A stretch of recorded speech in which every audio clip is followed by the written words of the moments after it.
to hang 2 hooks next to the door so that I can hang my masks, and we were discussing the fact that the most important decision we make is, as we're going out the door, seeing what we're wearing and deciding which mask to go with it. It's a fashion statement, isn't it? Yeah, Only matching masks. Yeah. that's right. Those are the best kinds, because you just put them on and relax it. Throw them away. And they're comfortable. I mean, I feel like these are kind of, they're easier than some of the other ones.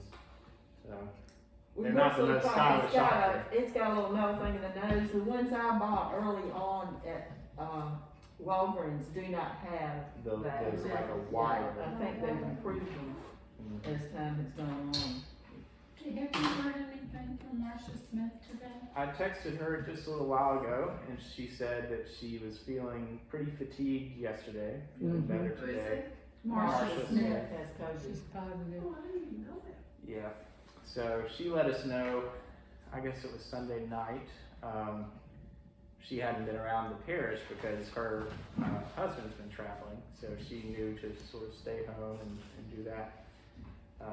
But she said she's feeling okay. She got out, got some fresh air and sunshine, took a little bit of a walk. So keep her in your prayers. But for now, she's doing all right. Good. Thank you.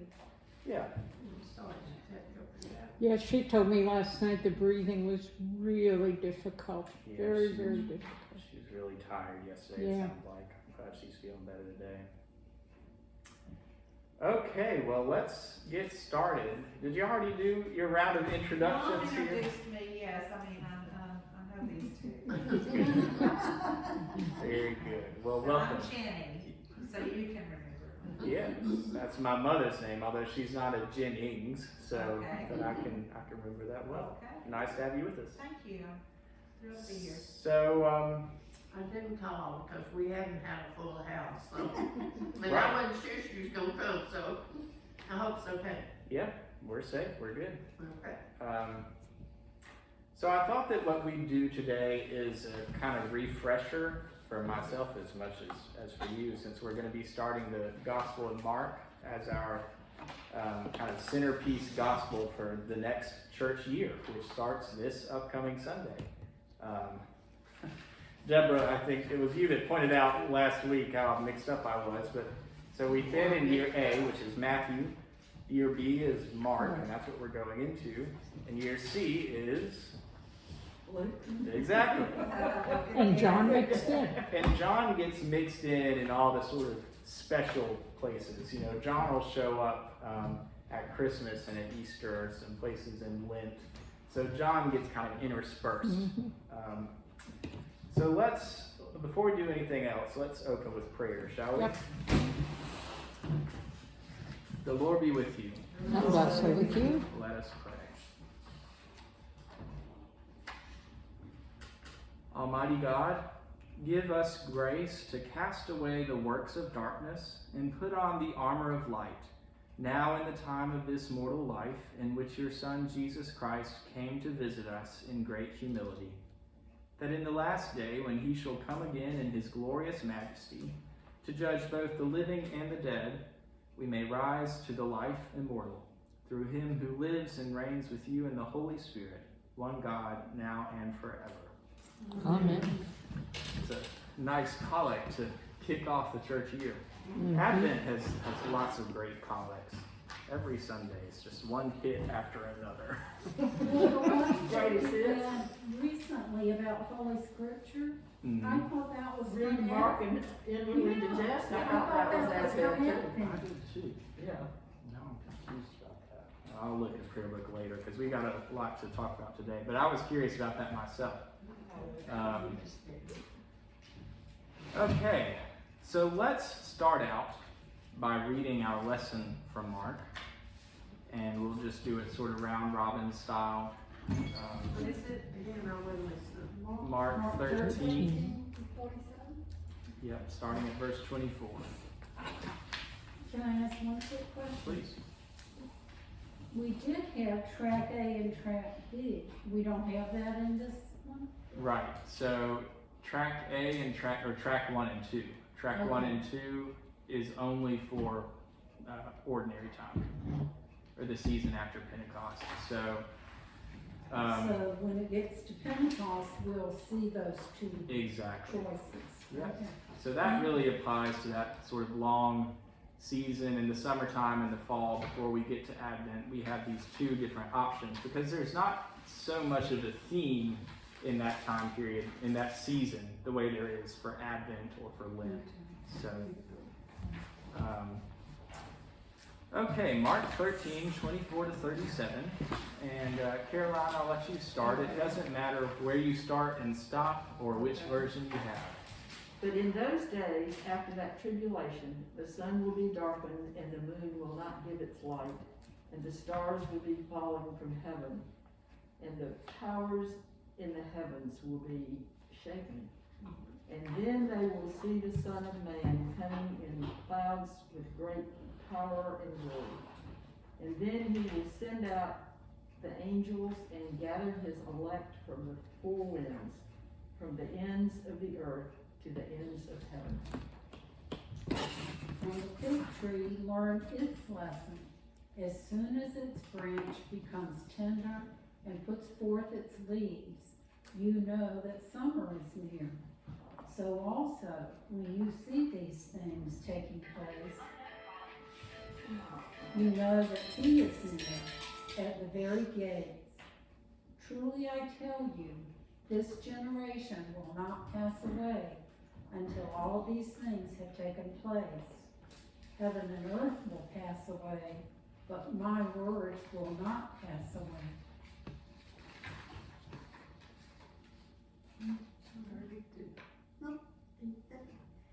But the spur of the day and what hour not a person knows, not even the angels of heaven, nor the Son, but only the Father. Be on your guard and watch and pray, for you do not know when the time will come. It is like a man going on a journey. When he leaves home, he puts his servants in charge, each with his particular task, and he gives orders to his doorkeeper to be constantly alert on the watch.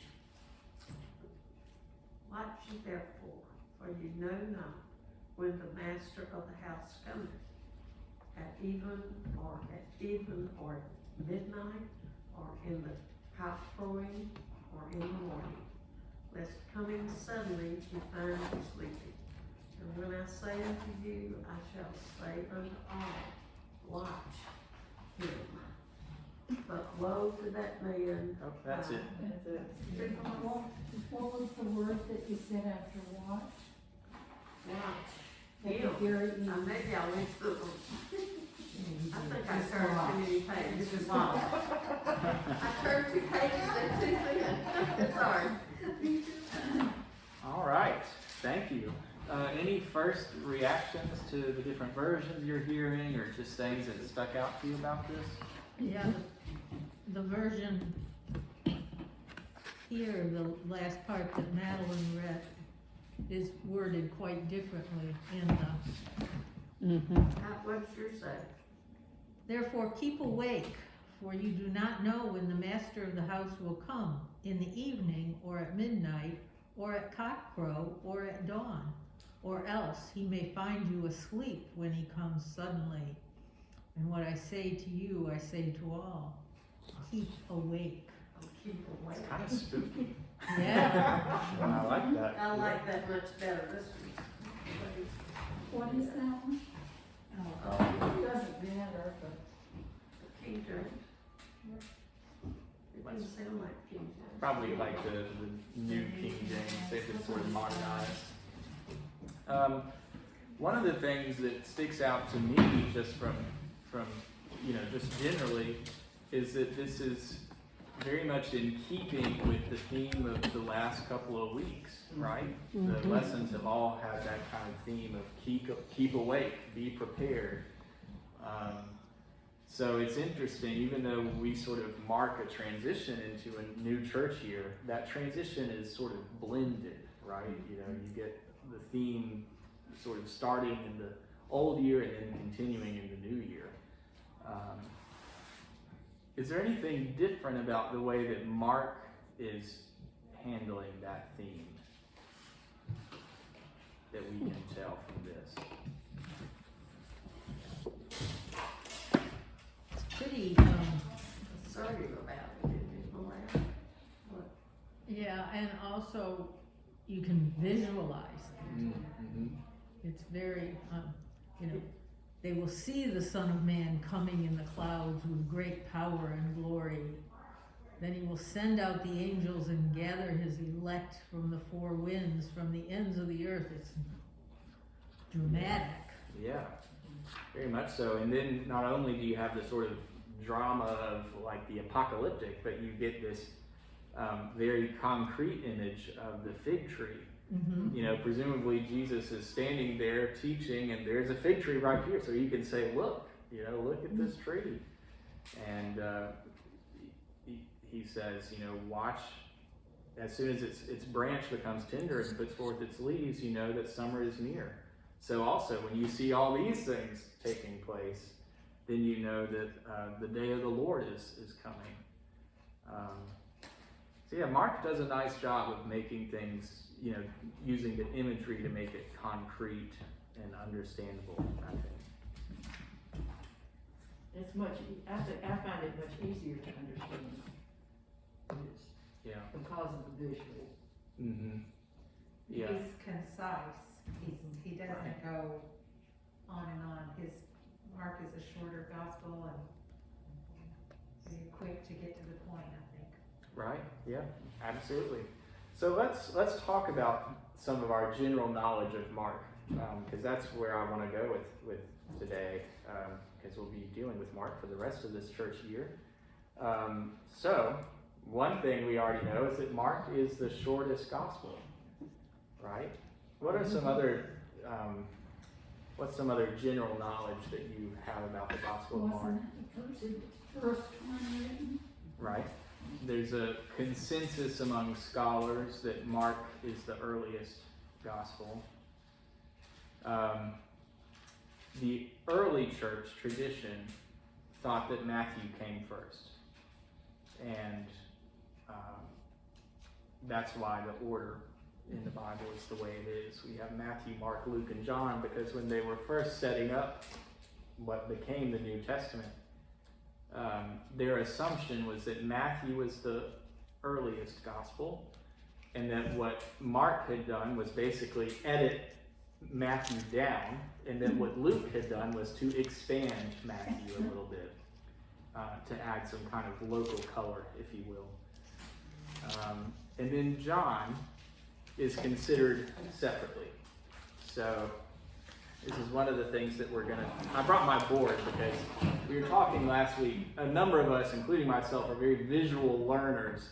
And so sometimes it's better to have the thing. So we have the three synoptic gospels. So that's Matthew, Mark, and Luke. Do y'all know why they're called the synoptic gospels? They're synonymous.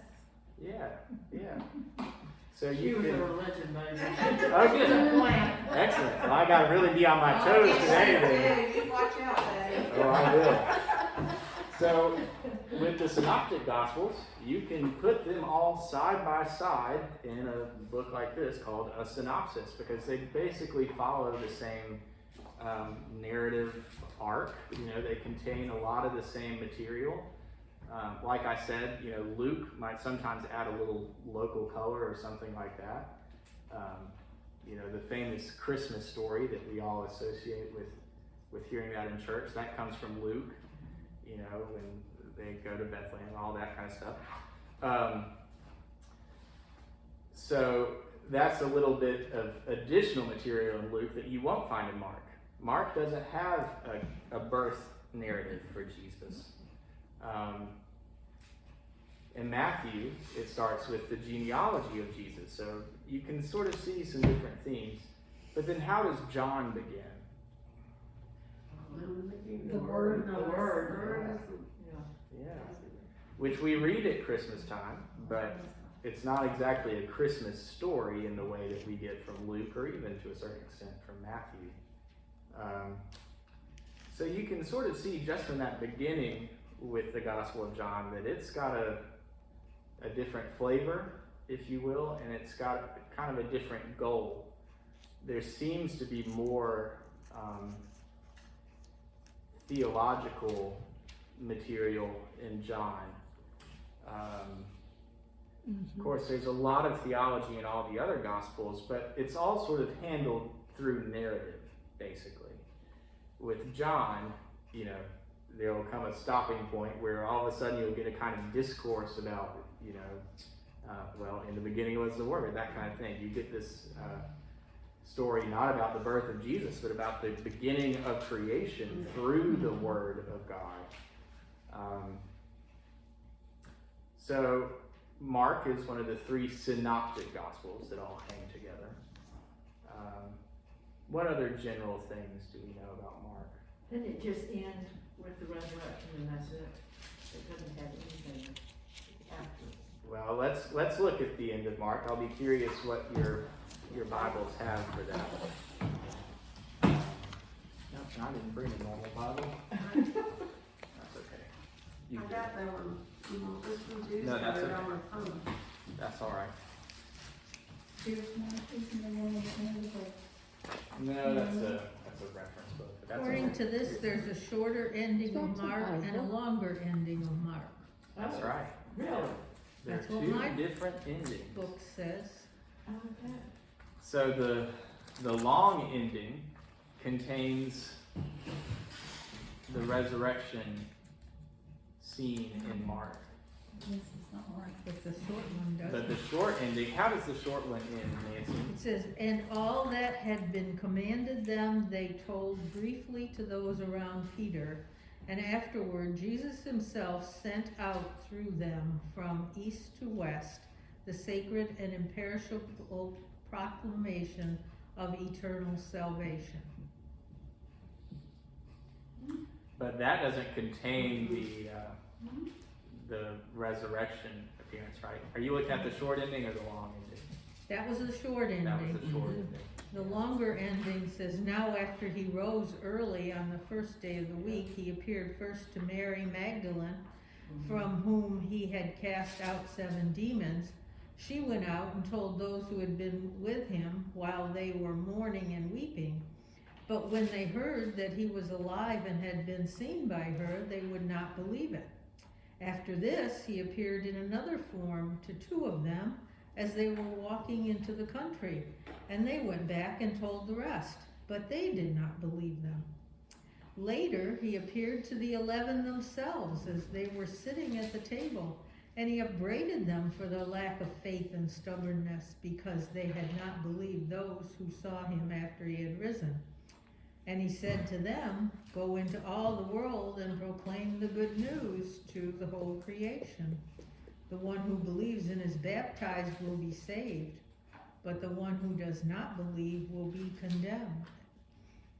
So that's quite different, right? I mean, the big difference being in the second one is where we actually get the statement that Jesus rose. Yeah, and that's the next last part of this one. Mm-hmm. That's the short version? So the long version contains the resurrection. The short version does not. Right? Now the thing is, the short version is what historians consider to be the original Gospel of Mark ending. The Gospel of Mark originally ended without a resurrection. So somebody added this afterwards. So the long ending comes from a little bit later when people were saying, wait a minute. Wait a minute. You didn't tell it all. Right, exactly. And But they think it was the 2nd century, Oh, so yes, that's it's still- not really that no. long a time period. Right, it's still very early, and even before the 2nd century, when this ending could have been tacked on, you still had Luke and Matthew and John, all, not too long after Mark, Mm-hmm.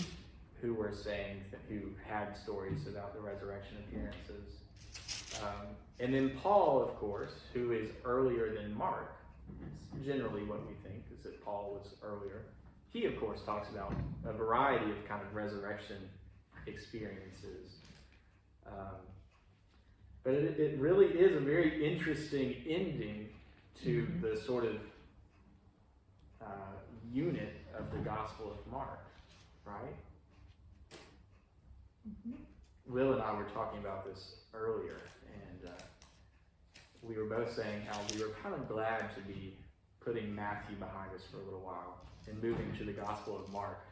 He said, I like Mark because Mark is just the facts. I've always thought of Mark as kind of like the Ernest Hemingway of the Gospel writers. I mean, it's just sort of this really brisk pace. There's not much elaboration. It's just kind of this happened, and this happened, and this happened. And the word that shows up again and again throughout Mark, the Greek word is euthus, euthus, euthus, which means immediately or suddenly. So all the action in Mark, it's like bang, bang, bang, bang, bang, one thing after another.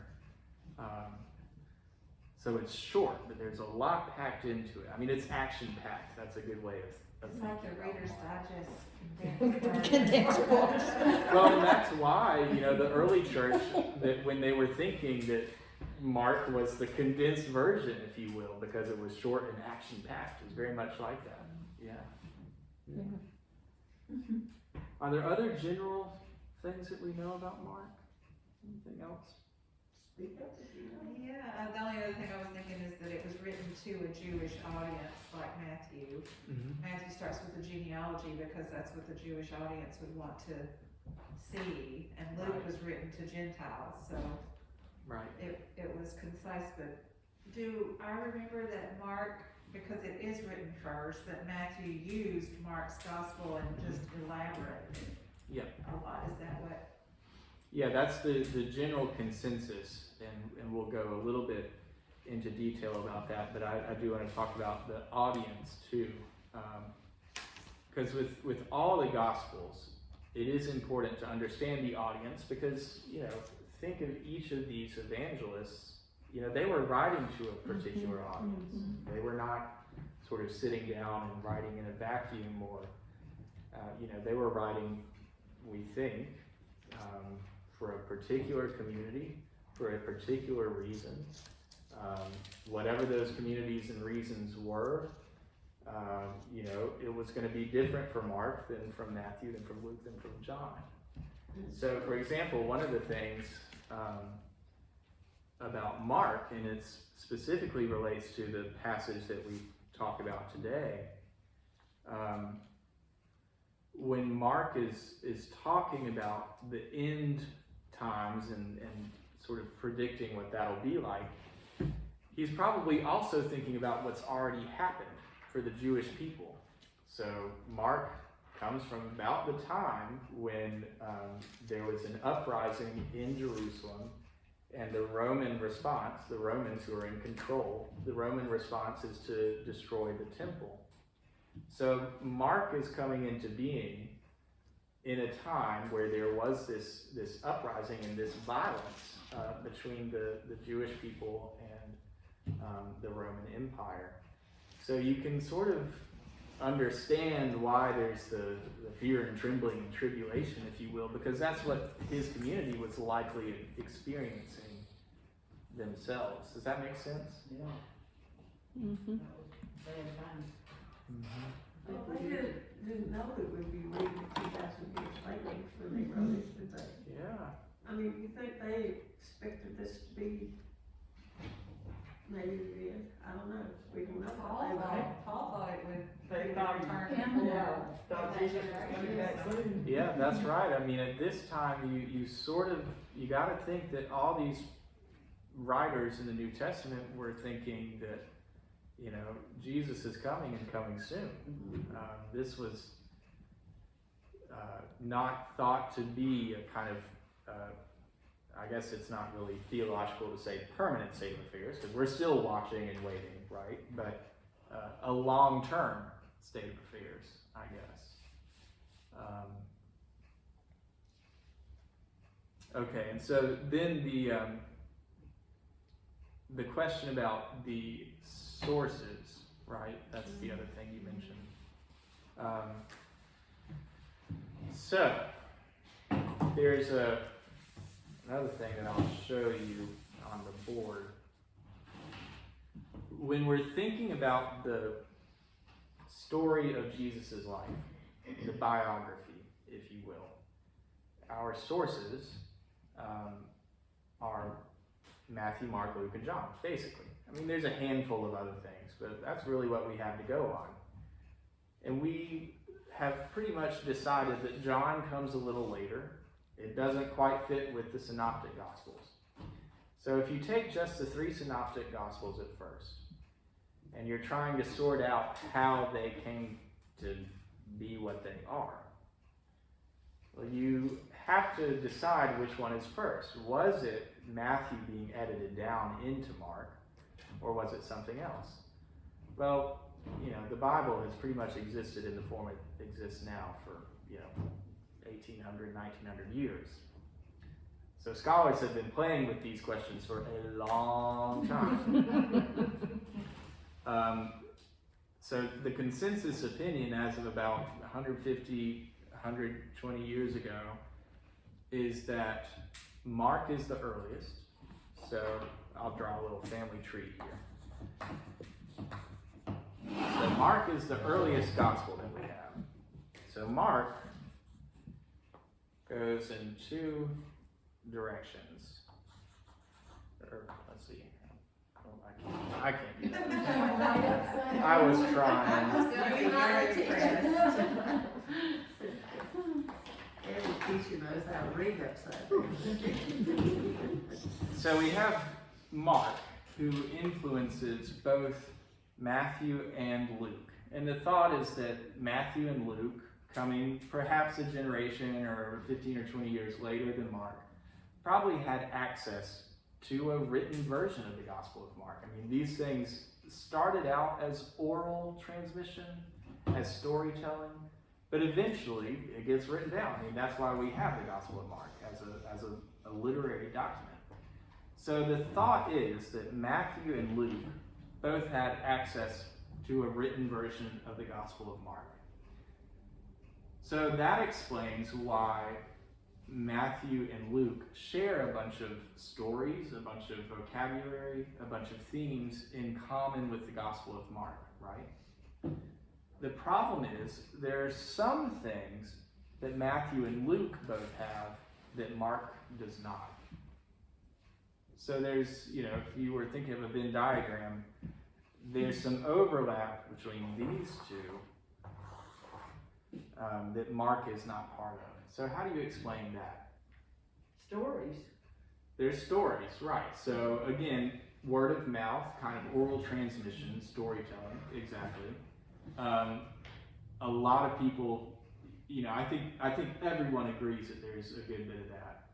There is a hypothesis among scholars that there is also another document that we don't have, that we've lost track of historically, called, scholars just call it Q. This stands for the German word Quelle, which just means a source. So Q, there are different ways of thinking about what Q contained, about the contents of Q. So there are going to be some stories, some parables, some ethical teachings, and these are things that are shared by Matthew and Luke, but Mark doesn't have. So the idea is that there was this other gospel, or it could have been basically kind of like a list of sayings, like aphorisms or something like that, a list of sayings from Jesus that make up this hypothesized document called Q, and that explains this material that they share. So that's all called the documentary hypothesis, and it's pretty standard nowadays. There are a few people who say there's really no reason to assume that there's a Q, an actual document, because it could all be word of mouth, it could be storytelling. But most people think that there's enough similarity in language and that sort of thing to think that, there probably was a Q. And that Q, material from Q could show up in other things like the non-canonical Gospels. Like you probably have heard the Gospel of Thomas, the Gospel of Peter, Gospel of Mary Magdalene. These are things that didn't make it into the Bible for a variety of reasons. But some of them share things with Matthew and Luke that could come from something like Q. So does that make sense? Are there any questions about that? Okay. It makes me think of the Qumran community. Doesn't that start with Q? Yeah, it's unrelated to this Q, but one of the reasons that we know or have hypotheses like this is because of the archaeology that was lost for. People weren't. There were things that had not been dug up out of the sand and brought out of the caves at Qumran or the Dead Sea Scrolls. There were materials that we simply didn't have because they were buried in the desert. Recovering those documents was an enormous treasure trove of this history. Before we had the discovery of the Dead Sea Scrolls and the Qumran material, all we had from this period was the Bible, really. That was the only source that we had, basically, of the New Testament era. So you can think that when you discover all these additional documents, that's an enormous amount of knowledge that you get. So I'm glad you brought that up. It's unrelated to the Q hypothesis, but it is important to know. So, back to Mark. We already talked about, the conciseness of Mark and how sort of direct it is. I think maybe let's go back to the passage now and try and look for some themes that we might draw out here. So what in this passage do you think would be sort of distinctively Mark? Like this is sort of Mark's preferred material.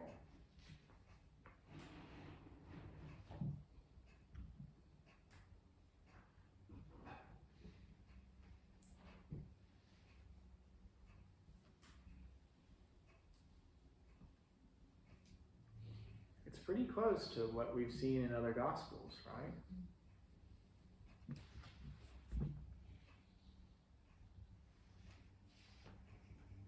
Mark uses the term the Son of Man, the way that we've heard Matthew using it in the last couple of weeks. The Son of Man is that the origin of that term is in the book of Daniel in the Old Testament, and it's an apocalyptic figure, a divinely appointed judge for the end of time, for Judgment Day. So Mark is basically taking that up.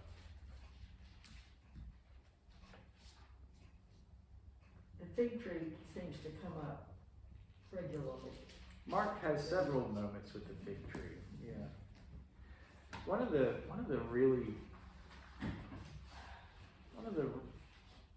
I think really interesting things about Mark is that you get these just random little details, the most random things. All right, and let's look at one. Let me find. So the fig tree is one where it's just like it's sort of dropped in the narrative. Seems like it doesn't need to be there. It's just put in. It's just a little nugget, really. And it makes let me find it. It makes, Jesus is using it to make a point, but there's also the little parable of the fig tree where Jesus curses the fig tree. Well, it's not in a technical sense a parable, but I always think of that as a parable because it's just a little illustrative nugget, if you will. Okay, I'm stuck in John here. Let me find this. All right. A little before this, it's going to be Mark 14. 13 is what we're looking at. Yeah, I know.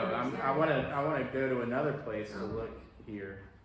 at one of these weird little details. Well, in Mark 14, of course, we get the cockcrow showing up again, right? Do you remember this from Holy Week, where Peter is in the courtyard of the high priest, and Jesus has foretold that he will betray him before the cock crows. Right. So you get that echo of our passage for today, where we get, you do not know when the master of the house will come, in the evening or at midnight or at cockcrow. Oh, come on. This is Jesus' arrest. That's what I'm looking for, but it's hard to read in the synopsis. Oh yeah, here it is. Okay, Mark 14. Let's start at verse 48. So this is when Jesus is being arrested. And if someone will just read Mark 14, 48 through 52.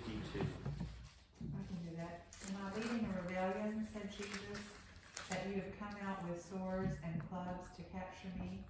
Every day I was with you teaching in the temple courts, and you did not arrest me. But the scriptures must be fulfilled. Then everyone deserted him and fled. A young man wearing nothing but linen garment was following Jesus when they seized him. He fled naked, leaving his garment behind. How far? Is that it? Yeah, that's it. Yeah. All of a sudden there's this guy who gets his clothes torn off, running away from the scene. That's not in any of the other Gospels. So you know, this is one of those places where it's one of those odd little details where it's like, Wonder why you mentioned that. why is that in there? And it really does lead you into some interesting questions. I mean, maybe the most basic explanation would be, Mark, that's really what happened. And either Mark or someone told Mark what they had seen. That there really was this guy who was He's trying to be truthful and put in what. exactly. It might have been Mark. I've read that it could have Yeah. been Mark who was running naked. And other folks have thought that this young man who was kind of following after the disciples was Mark himself, and that he was kind of putting himself into the narrative. How funny. Maybe it's alliterative to try to keep the audience. Right, yeah. Hey, I'm gonna throw Right. in some nakedness. Exactly. Yeah. It's sort of like the HBO gospel or something. Right, exactly. So was Mark the disciple whom Jesus loved? Well, that language shows up in John, and that's the one, people assume that that's John, that John is writing that about himself. Traditionally, Mark is, let me look at my book here. This is Raymond Brown, this is his introduction to the New Testament, and it's a great resource just generally. One of the nice things is that he does a summary in a little table like this of all the basic material you need to know for each of the parts of the New Testament. Okay, so traditionally, 2nd century, this is who Mark is supposed to be. Mark is the follower and interpreter of Peter. He's thought to be basically Peter's right-hand man, usually identified with John Mark, who is a character in the book of Acts, and whose mother had a house in Jerusalem. That character in the book of Acts accompanied Barnabas and Paul on the first missionary journey and may have helped Peter and Paul in Rome in the 60s. Now the 60s in Rome is when you start to get the Roman persecution of Christians, we think, under Nero. The sort of infamous stories of Nero using Christians as torches and things like that. But what we know, and this is another thing that Brown points out that's good, this is what we know about the author from the text, not from tradition or anything else, but what we definitely know from the text is that he spoke Greek, right? Because he wrote in Greek, and one of the things about Mark is that he will take Aramaic, which was the common language of Jesus and the disciples, right? Not Hebrew, not Greek, but Aramaic. Mark is not all that gifted as a Greek translator. He's not a prose stylist, right? Right. He's a reporter, and not necessarily a very articulate one. So he's taking just the facts and putting them in kind of awkward Greek. But he did know some Greek. He was not an eyewitness of Jesus' ministry, according to what we know from the text, because there are some things that don't quite make sense. One of those things is that he gets the geography wrong. So we know where a lot of places are. Here's Capernaum, here's the Sea of Galilee, here's Jerusalem, a variety of places that Jesus visits in the gospel story. Mark doesn't get the geography quite right. He may say something like, well, they walked 2 days and made it to such and such place. It's like, no, you couldn't get there in 10 days. So that also sort of suggests to us that Mark he's not from Jerusalem, probably. If he gets the geography wrong, he's not a local.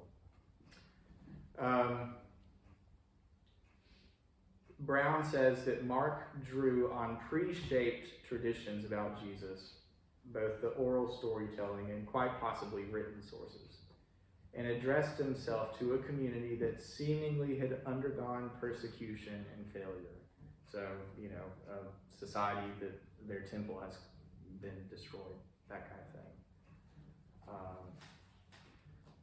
So what do you think about that? I mean, two different versions of who Mark is.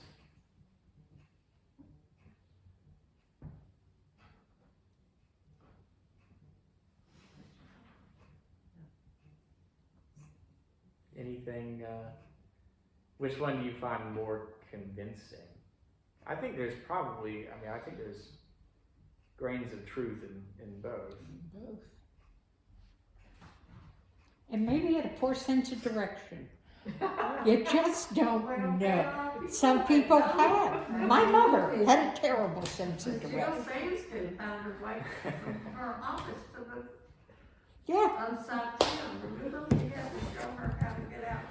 Like, that's true. People Yeah. do have a poor sense of direction, so Right. maybe that was his problem.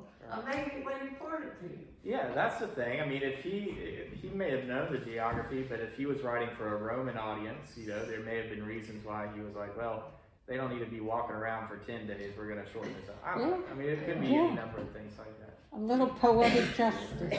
Right. That's why it doesn't matter to me if every word in the Bible is exactly right. It doesn't matter to me. It's the message that's important, not the Details. details. Right, yeah. Yes. But it's the detail that can make things very complicated to understand. Mm-hmm. For me, I'm a very detailed person, things that I take on. So I understand what you're saying, I truly do, but for some people, they can take those details and manipulate them. Mm-hmm. Like, it was happening. So I'm like, and I'm also, did you say, I just want to go back to something that you said about that Mark was not a witness to the things that were happening at the time with Jesus? I'm stuck there for some reason because I thought he was. The idea from a historian's perspective on Mark is that based on just what is written, that he would not have been there as an eyewitness. I still think that's up for debate, and a lot of people do.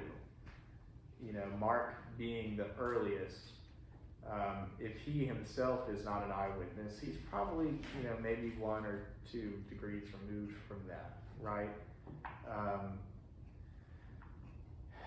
The other thing is, if this is John Mark, the character from Acts, then the author of this gospel has close relationships with at least 2 and potentially more of the eyewitnesses, right, of the 12. So I think what's important is that Mark is really very close to the time in question. What's up for debate is whether with his own eyes did he see these things take place or not. So, does that make sense? I just want to know where he got his facts from. That's important. Did he get it from Mary Magdalene?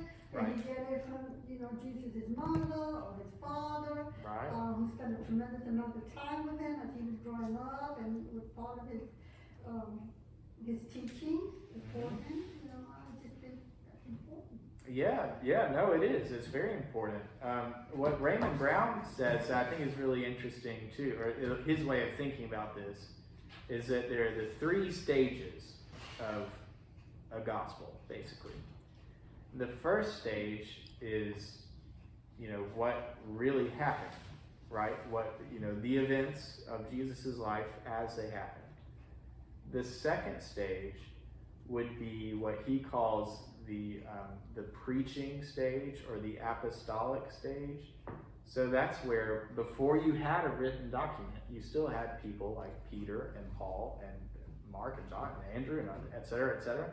You still had these people traveling around telling a story, preaching an evangelion, a gospel, which, that word gospel, it means good news, but it's also a kind of report, right? I mean, it's not good news in a vague sense. It's good news in the way that, like, a news story that you have heard is good or bad.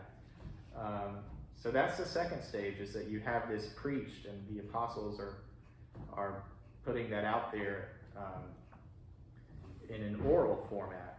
And then the third stage is when you get this stuff written down. And that's true for every gospel, that that third and final stage, which is what we have here, right? I mean, that's what we've got. It's that third stage. Only comes after the actual events, and then the oral preaching stage. So, the question is, how long does it take to get from stage 1 to stage 3? And what we know is that Mark is the shortest. I mean, that is the shortest difference. Perhaps he was like were all the apostles all the time with Jesus? No. Right. Do you think? No. I mean, because if they were, then they weren't doing their job. Right.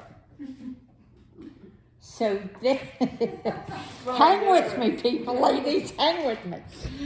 Okay, because if you've got some of them fanning out, some of them were back in, check it in with the boss. And basically that's who Jesus was. So they're coming back, checking in, finding out, all right, am I doing it right? And I'm heading back out to Hebron or somewhere, just for the name of the city.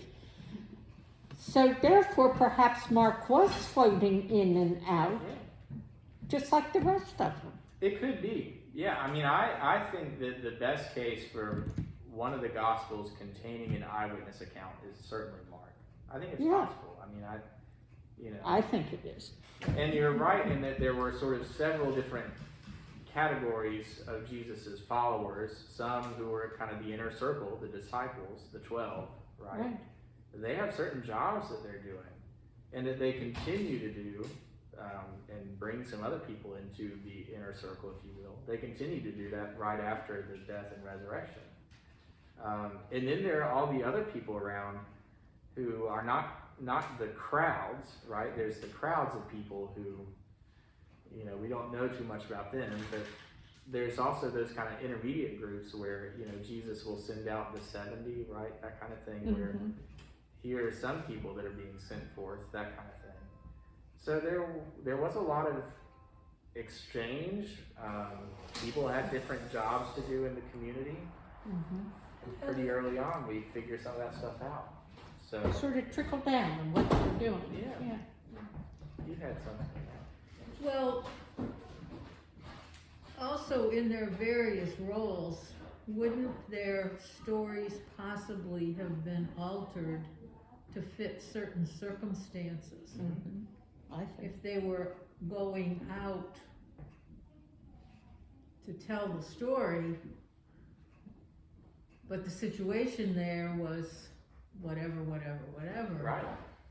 they might adjust the story some too, so wouldn't that have, I mean, isn't that possible that that accounts for some of the differences too? Absolutely. Yeah, I mean, as much as he is an author, and this applies to all of the evangelists, Mark is also an editor, right? He's tailoring a story in a collection of material, a collection of stories. He's tailoring that to fit certain circumstances or a certain audience. Just like your sermons Yeah, are tailored to the COVID time right. right now. Yeah, any speaker or someone delivering a message is going to consider their audience, right? So the other thing is too about the purpose of a gospel. We're getting towards the end, but we can think about this as a group for a little while. The purpose of the gospel is not to be a straightforward biography, right? I mean, if we think about Mark, for instance, where does a biography start? In the beginning. Yeah, The birth. At the birth. Yeah, Mark doesn't start with the birth, right. does he? So it's a different genre. A gospel is not a biography. Even with Matthew and Luke, where there are birth narratives, those are told in not, it wasn't, well, Jesus was born in the, 2 weeks after the feast of, I don't know, some Roman god.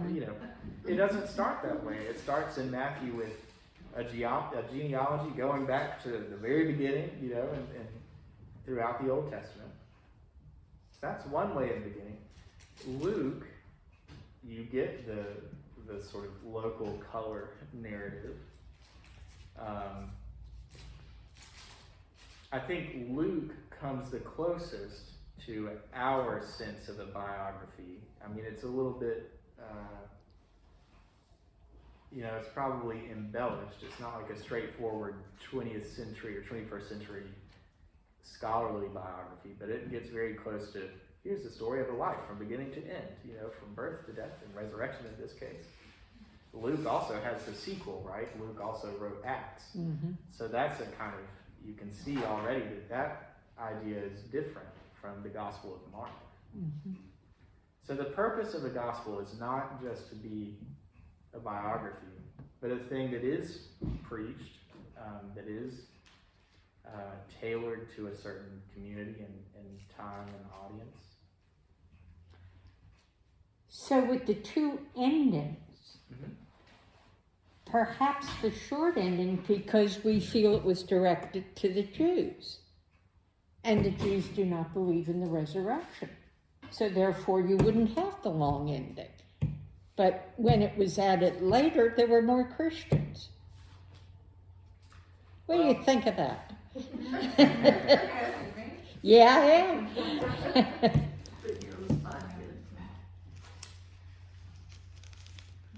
Would they have added that because, is that what you're saying, that if the short ending was because we would be speaking? Right, yeah, with the short ending, The long yeah. ending was added because he wasn't talking to just the Jews, is that what I'm saying? Right, yeah.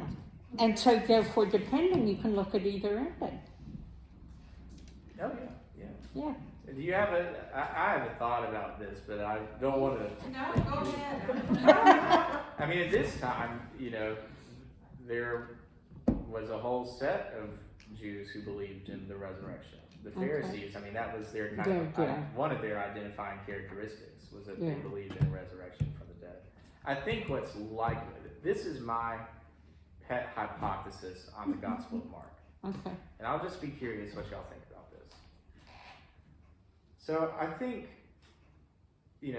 what we have with Mark and other really early Christian literature, like the Didache, we've talked some about that in our classes. The Didache is that word just means teaching, the teachings. And it's a document probably from about this time that contains information about basically how to do church. So there's some information, for example, about baptism.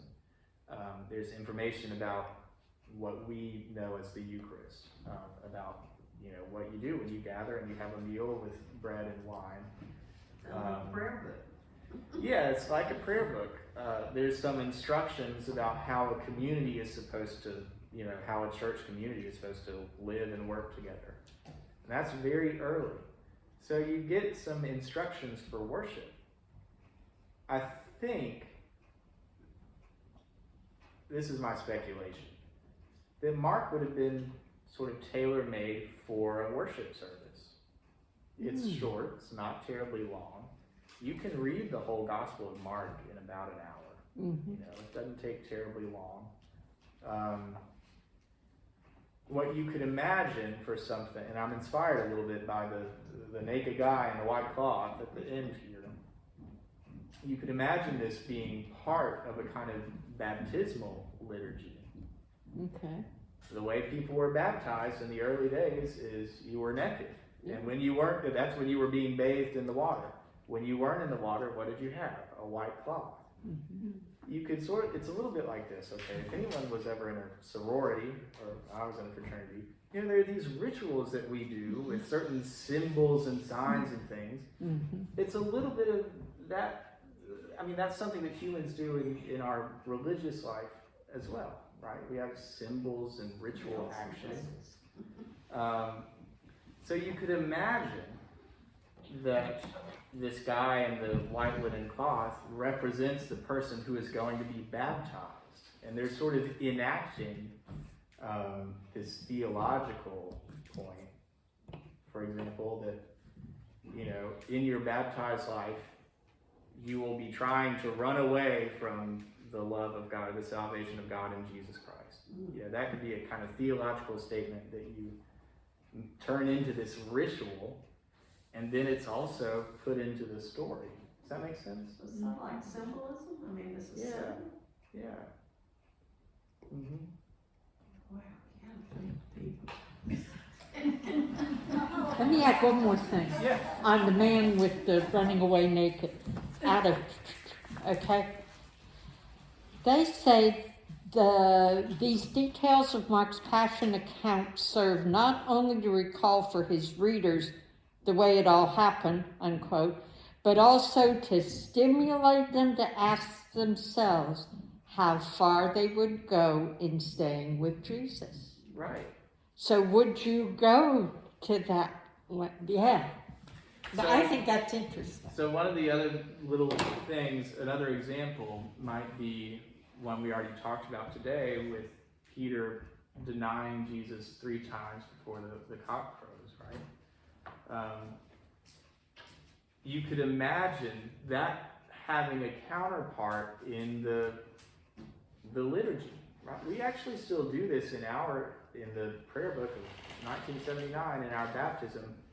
We have a threefold denial of Satan, the works of the devil, the works of darkness, all that stuff, right?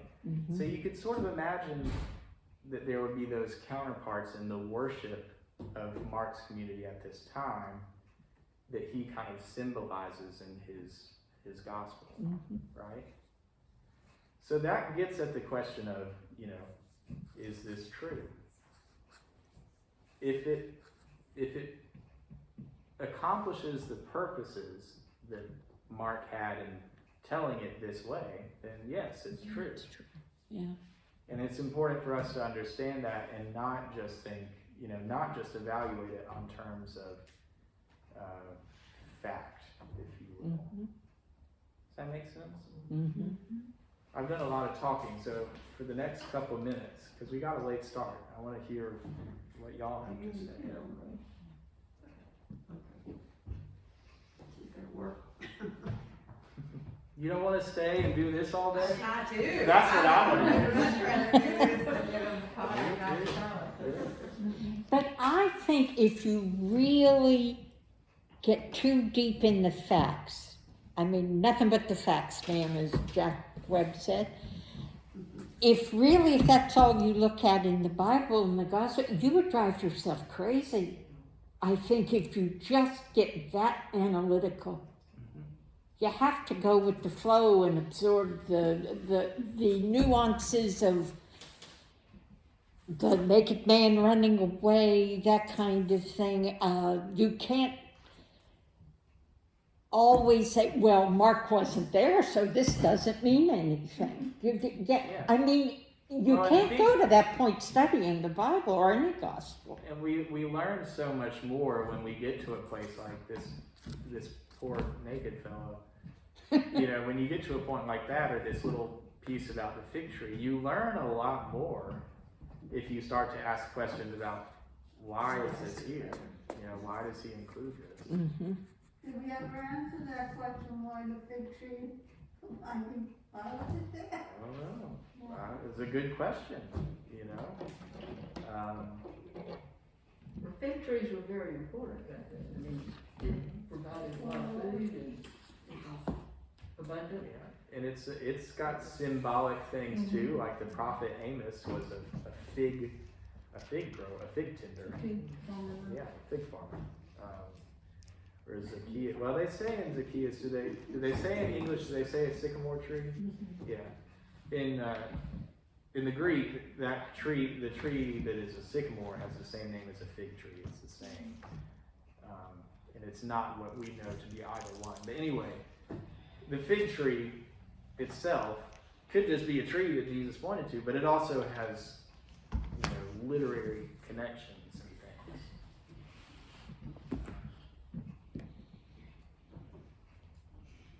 Well, shall we finish up?